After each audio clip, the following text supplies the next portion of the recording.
Xbox, Xbox. Come on, man. Sit down. We got to talk.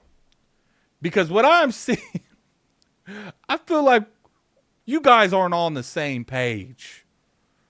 Matt and Phil both do interviews within a few months of each other. And to me, maybe it's my opinion. Maybe I'm wrong. I could be wrong. You guys know how I am. I'm not perfect. I definitely get stuff mixed up. I get stuff messed up, man. I'm not perfect. But to me, it looks like they're contradicting each other. Now, you guys put in the comment section below. I'm sure some of you disagree. I'm sure some of you think that, these are around the same lines of verbiage. It's just one's different than the other. But to me, it's not. What's going on, you guys?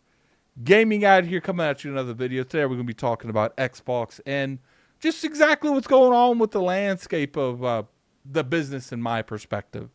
For those of you that don't know, the beginning of this year, Microsoft made the announcement that they were going to go more towards a multi-platform approach. They wanted to go where the consumer was. They wanted to go where the gamer was. And for the most part, I don't really got an issue with that. I think that is a good, trajectory in terms of what they own. They own all of ABK. They own all of Bethesda. And they own their Xbox Live Hardcore Studio. So to me, that is a lot of the industry that you could easily still play like a multi-platform approach. But to me, it's all about transparency. It's about explaining to the consumer exactly what your motives are. And when stuff like this happens that we're about to get into with this Matt interview, makes me feel like the company isn't on the same page. We're constantly seeing stuff like them pushing hardware or the lack of, but we get leaked emails and leaked information that's behind the scene that we really shouldn't have, where they're pretty much not understanding why hardware is not selling, when they've done just about everything in their power to tell people not to buy a hardware, from telling people to go to PC, from telling people they could play Starfield on your TV without a console. And then here recently, they did a commercial where they pretty much said everything under the sun's an Xbox, and they didn't really focus much on the Xbox itself. I understand the concept of this. I just feel like it could have been done better. So for those of you who don't know, Phil Spencer did an interview a while back. I think it was Forums. I don't know. But it was pretty much saying, look, when it comes to the 4 games that came over, we got Hi-Fi Rush, we got Grounded, Pentiment, and Sea of Thieves. I don't know what these games did. Clearly, they met some form of expectations, but I don't know what they did. And Phil pretty much went on stage. I think it was the IGN thing during the June showcase, where he initially said that they were going to continue that practice. But recently, he said that there's no red lines. So, if you guys like Halo, that might come over. Gears, definitely. And remember, there's a rumor that Forza Horizon 5 was on its way over, which I'm a little bit more open to Forza. Now, I know some of you might put in the comment section below you disagree with that, and that's fine. I can understand your perspective on that. Forza is one of the biggest IPs. I do feel like Forza on PlayStation would do a ridiculous amount of numbers. Like, there is even shooters. When you look at Halo, you look at Gears, there are other things that do something similar, maybe not as well, and maybe not to the degree that these games do it, but there are third-party games that do these style gameplay, first person and third person. But when it comes to, like, Forza, PlayStation doesn't have anything even remotely close to Forza, besides maybe The Crew. The last Crew game was pretty good. I felt like they kind of bit off of, Forza Horizon's flow a little bit, which isn't necessarily a bad thing as long as they adapt and make it their own. And I think Forza did a pretty good job doing that with the last installment. But, when you look at these kind of scenarios going on and you're just like, okay, these games coming over, what exactly does that mean? Does it mean that we're not going to see a Halo over there? Because it's confusing sometimes. So Phil pretty much said there's no red line. There's nothing that we're not looking at and saying it's not coming for sure. Any game at any time can go over is essentially how I took his statement. But let's jump over here because Jez Cordon. Shout out to Jez Cordon. He did a an article on the statements that Matt said. So let's go ahead and let's get into this. Can no red lines live alongside case-by-case basis? That's what some Xbox fans are asking. A new interview poured some fresh intrigue into the ongoing arguments. I always have a hard time pronouncing that. On Xbox's multi-platform game strategy, codenamed Latitude. Early in 2024, Microsoft revealed that it plans to bring Sea of Thieves, Pandemic Grounded, Hi-Fi Rush to Arch Rival. I love how Jez put Arch Rival in here.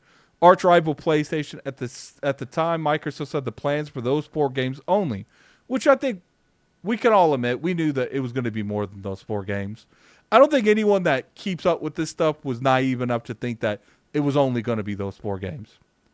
Until it wasn't. The past summer, it was revealed that the Xbox's big exclusive for the winter, Indiana Jones, and the Great Circle was in fact not exclusive at all. The game is coming to PlayStation in spring of 2025, with many wondering if that hints of further plans. So, essentially, I don't think a lot of people had an issue with the way that they handled the Indiana Jones and the fact that it is coming to PlayStation.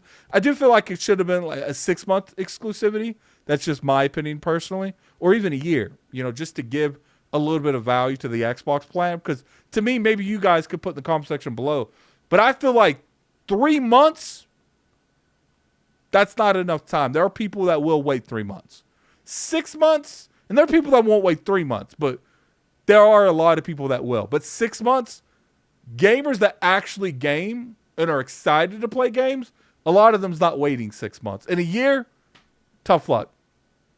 That's just my opinion.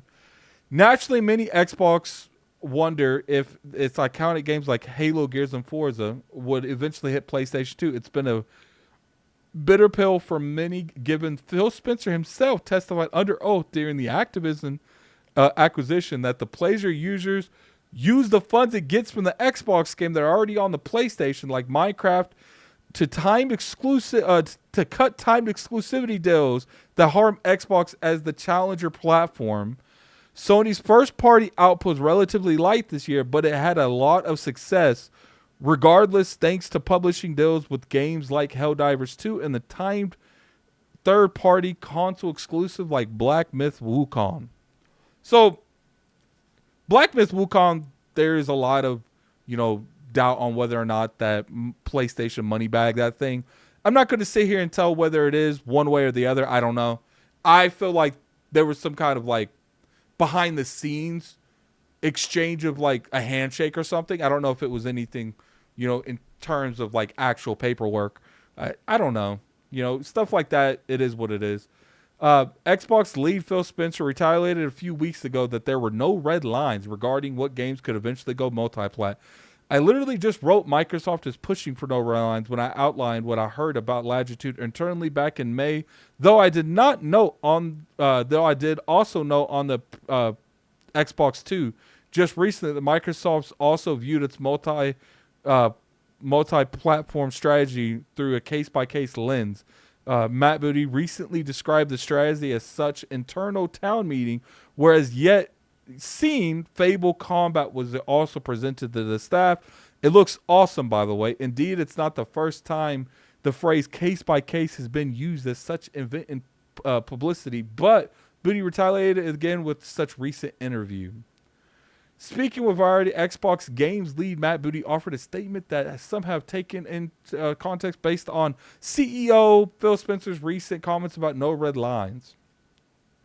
Xbox fans are scrambling to figure out what these below statements mean for a variety of reasons. And sure, some seek more console war fodder, treating PlayStation versus Xbox as some kind of sport. However, others are concerned that it could mean for the Xbox libraries long term. If Xbox gives way to PlayStation vacuum up its market space on console, what would happen to your digital market Microsoft locked us into? Google took a write down and refunded customers to the tune of millions of dollars of Stadia closure. Will Xbox be in the position to refund customers billions of dollars if the Xbox were to close down? So essentially, here's what I'm saying. That is where I'm at. I don't necessarily care if games are on PlayStation. I care about the health of the system, which I have one right here. I have put a lot of money into games on the Xbox ecosystem. And even the slight chance, and I don't even know if it's a slight chance, that we might get a situation where we're going to lose that digital library. And I obviously, this is just talking about hypotheticals. We don't know.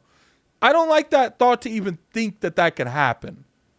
And to me, in my personal opinion, when you start putting more and more exclusives on another platform, you've seen it all this year. Every quarter, we see hardware going down and down in sales, sometimes in double digits.